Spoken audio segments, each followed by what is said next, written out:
Panglima TNI, kedua adalah Soeharto dan barangkali keluarganya sebetulnya, dan ketiga adalah Gerakan Islam 212.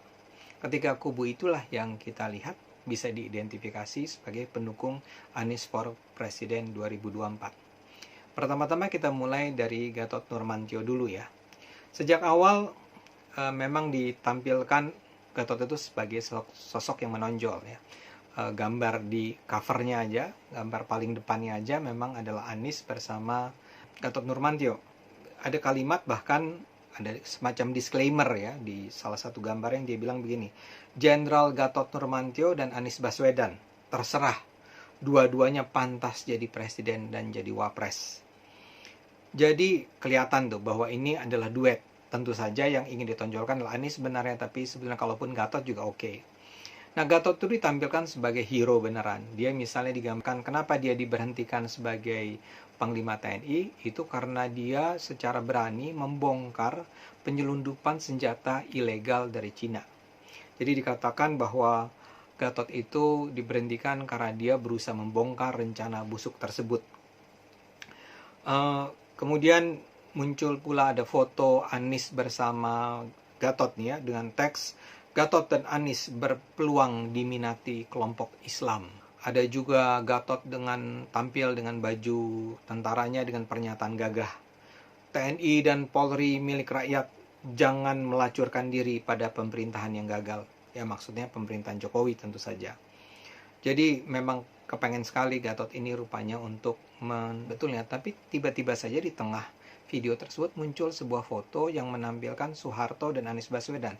Tidak berdampingan, tapi Soeharto di atas, Anies Baswedan di bawah.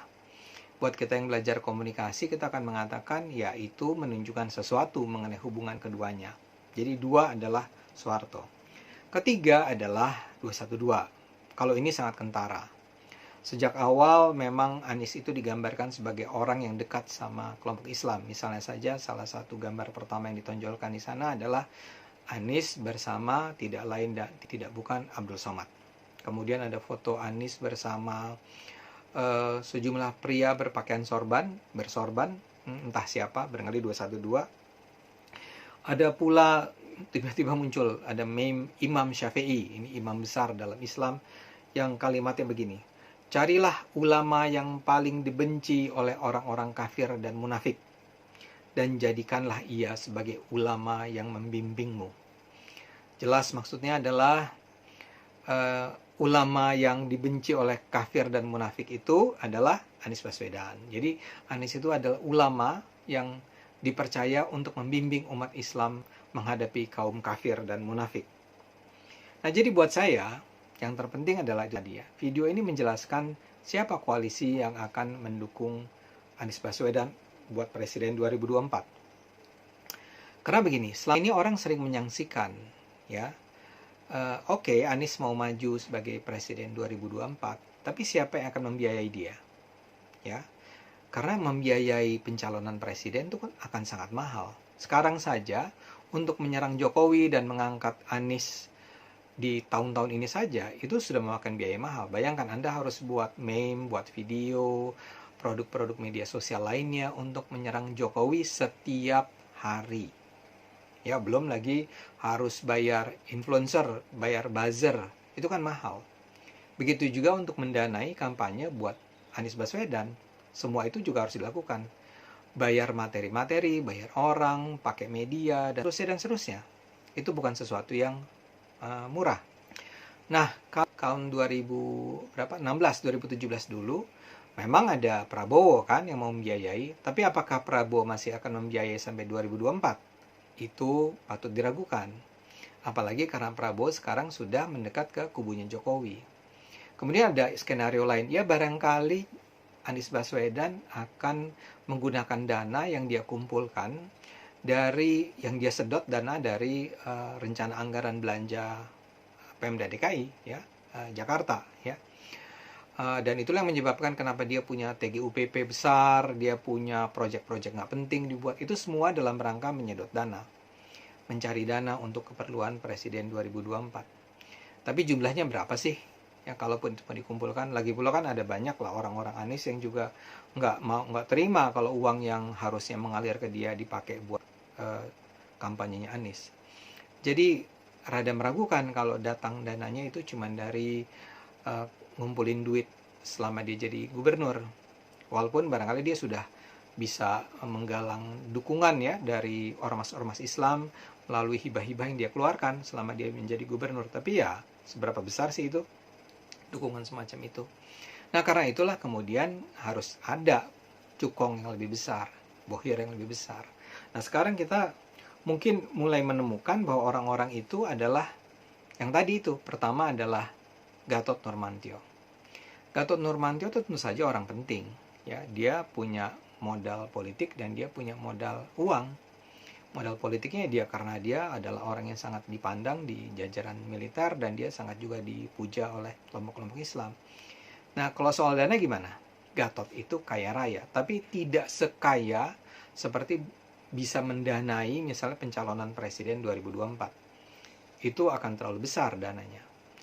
Tapi yang penting dari Gatot bukan Gatotnya, tapi ada orang di dekat dia yang konglomerat besar. Namanya adalah Tommy Winata. Saya rasa Anda kenal, TW. Ya. Tommy Winata ini dikenal sebagai orang yang memang generous mengucurkan dana. Apalagi kepada temannya. Jadi mereka itu memang teman dekat. Karena memang TW itu adalah salah seorang penyandang dana. Dia dibesarkan oleh proyek-proyek militer lah, kira-kira begitu ya.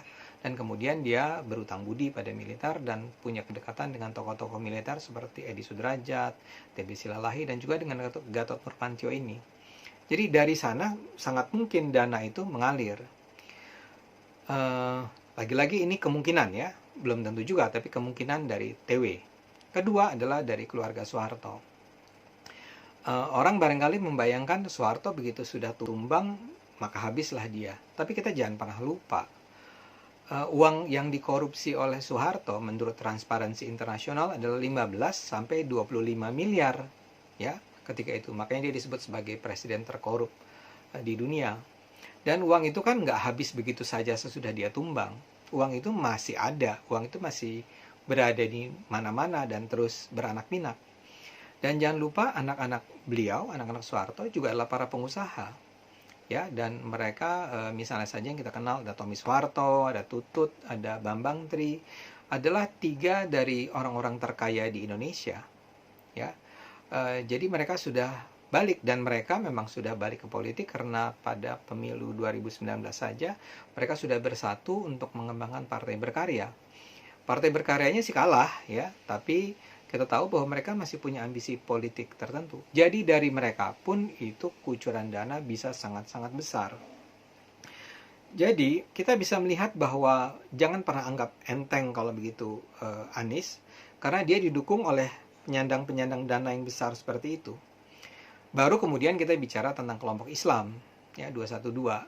Ya, ini adalah kelompok yang memang sakit hati karena sejak naiknya Jokowi dan bahkan sejak 2012 sebetulnya itu mengalami degradasi, ya kehilangan sumber dana, kehilangan sumber kekuasaan, kehilangan sumber politik, dan mereka akan mati-matian untuk memperjuangkan cita-cita mereka yaitu mendirikan negara Islam at all cost dengan biaya apapun. Dan mereka pasti akan senang sekali kalau ternyata sekarang mereka melihat bahwa jagoan mereka, Anies Baswedan itu adalah tokoh yang paling dijagokan pasti, itu didukung oleh 2 kekuatan besar, yaitu Gatot Nurmantio dan keluarga Soeharto.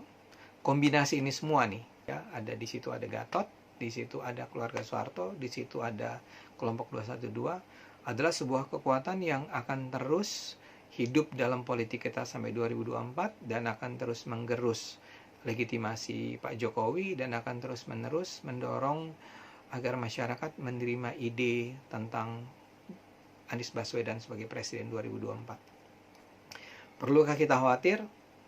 Ya perlu sih. Tapi saya sih orangnya optimis. Mengalahkan kelompok-kelompok semacam itu adalah sederhana kok. Sesederhana ini. Gunakan selalu akal sehat. Sebarkan selalu akal sehat. Sebarkan kebenaran dengan akal sehat. Karena hanya dengan akal sehat negara ini akan selamat.